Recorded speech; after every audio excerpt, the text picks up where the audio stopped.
কিয়ামতের মাঠে সবাই যখন নফসি নফসি করবে, উলঙ্গ অবস্থায় দিক বিদিক ছুটোছুটি করবে, মাথার নিকটবর্তী জায়গায় চলে আসবে সূর্য।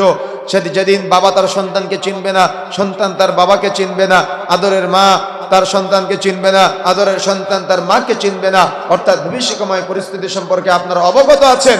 এই কঠিন কিয়ামতের দিন সবাই যখন দিক বিদিক ছোটাছুটি করবে, তখন দেখবে ওই উঁচু প্রান্তে একজন নারী এবং একজন পুরুষ দাঁড়িয়ে আছে, যারা পোশাক পরিহিত অবস্থায়, যাদের মাথায় নূরের মুকুট জ্বল করছে, সবাই উলঙ্গ কিন্তু তারা পোশাক পরা, সবাই নফসি নফসি করছে, সূর্য মাথার নিকটবর্তী কিন্তু তাদের মাথায় নূরের মুকুট জ্বল করছে, সম্মানিত অবস্থায় আছে তারা। ফেরেশতা মণ্ডলীকে কিয়ামতের মাঠে এই মানুষগুলা জিজ্ঞাসা করবে, ওরা কারা?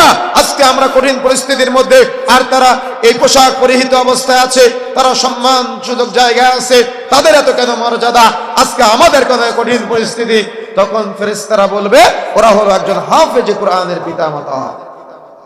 সুবহানাল্লাহ। আপনারা কি বলেন? ফকিরি বিদ্যা বলেন, তাই না? একজন ছেলেকে হাফেজ বানালে, যে ছেলেটার ব্রেন সব থেকে বেশি খারাপ, তাকে আপনারা হাফেজ বানান, তাই না? কিন্তু দেখেন কিয়ামতের মাঠে কে সম্মানিত করতেছে? একটা হাফেজ ছেলেকে বলা হবে, অরাতিল, তুমি তিলাওয়াত করো। তিলাওয়াত করতে করতে করতে করতে জান্নাত পর্যন্ত পৌঁছে যাবে। তখনও বলবে, আল্লাহ, যিনি আজকে আমার অভিভাবক বাবা মা আজকে এ পর্যন্ত আমাকে পৌঁছে দিয়েছে, আল্লাহ, আমি তাদেরকে সাথে নিয়ে জান্নাতে যেতে চাই।